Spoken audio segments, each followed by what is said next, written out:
আসসালামু আলাইকুম, সবাই কেমন আছেন? আমি আলহামদুলিল্লাহ ভালো আছি। এই তো আমি এখন কাসুন্দি বানাবো। তার জন্য এই যে সরষেটাকে আমি ধুয়ে নিয়েছি, এর সাথে কিছু কাঁচামরিচ দিয়ে দিচ্ছি।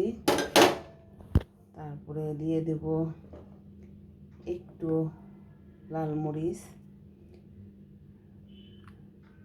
কালারের জন্য একটু হলুদ, তারপরে যে কাঁচা আম এটাও আমি দিয়ে দেব। দিয়ে সামান্য পানি দিয়ে এটাকে আমি ব্লেন্ড করে নেব। তো সাথেই থাকুন। সরিষাটা ব্লেন্ড করা হয়ে গেছে। এখন এই যে পানি ফুটে উঠেছে, এখানে আমি দিয়ে দেব লবণ।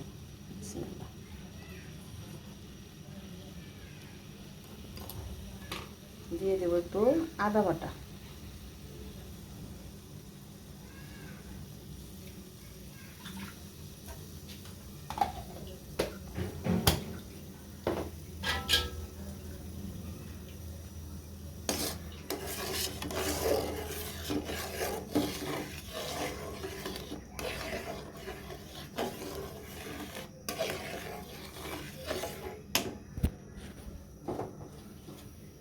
এখন আমি এই সরিষা বাটাটা এখানে দিয়ে দেব।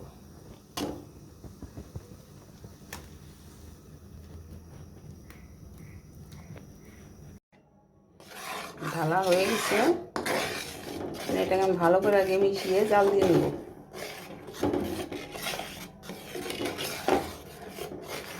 সাথে থাকুন। দিয়ে দিচ্ছি সরিষার তেল।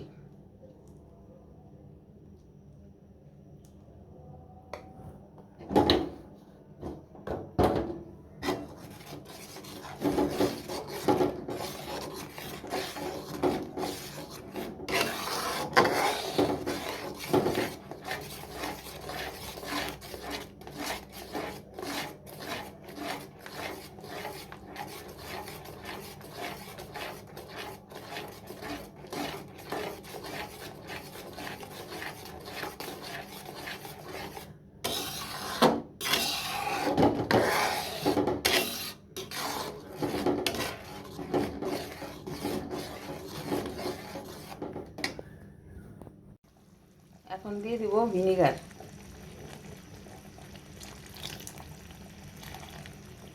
ভিনেগার দিলে এটা নষ্ট হবে না।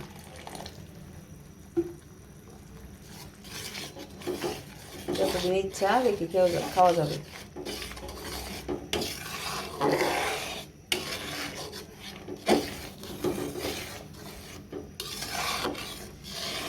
আর যদি আরও কালার করতে চান তাহলে এখানে আপনার একটু হলুদের গুঁড়ো দিতে পারেন বা একটু মরিচের গুঁড়ো দিতে পারেন। কালারটা তত জরুরি না, কাসুন্দি একটু হালকা কালার হলেই ভালো। কারণ নিজেরা ঘরে বানালাম, এখানে কোনো ঝামেলা নাই। আর কিনা কাসুন্দির বোতলেরটাও ভালো না, ওইটাও খেতে ভালো লাগে না। আমার কাসুন্দিটা প্রায় হয়ে গেছে। একটু লবণটা চেখে দেখবেন, যদি ভালো লাগে আর একটু দিবেন। এটা হচ্ছে নিজের উপরে স্বাদটা নির্ভর করে। আবার অনেকে একটু ঝাল দিয়ে বানায়, ঝাল খেতে মন চাইলে একটু মরিচের গুঁড়ো দিতে পারেন। আমি তো অল্প অল্প দিয়েছি।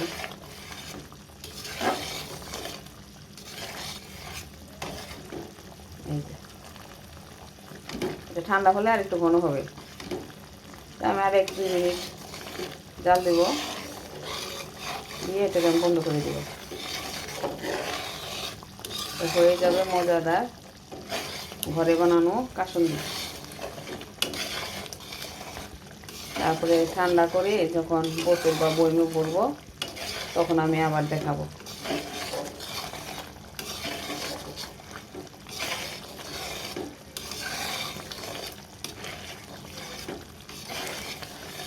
আপনাদের কাছে কেমন লাগলো জানাবেন এবং চেষ্টা করবেন ঘরে বানিয়ে খাওয়ার জন্য। আমি তো সৌদি আরব যাওয়ার পরে ওখানে আমি কাসুন্দি পাইনি, তখনই আমি 2-3বার ওখানে কাসুন্দি বানিয়েছি। তো খেয়ে দেখছি ভালো লাগছে। তো ভাবলাম দেশের কাসুন্দি অতটা অরিজিনাল না, ওইটা ভাগ্যগুণে পাওয়া যায়। তো ভাবলাম আমি একটু বানিয়ে নিই। আমার কাসুন্দি হয়ে গেছে। এখন আমি চুলাটা বন্ধ করে দেব।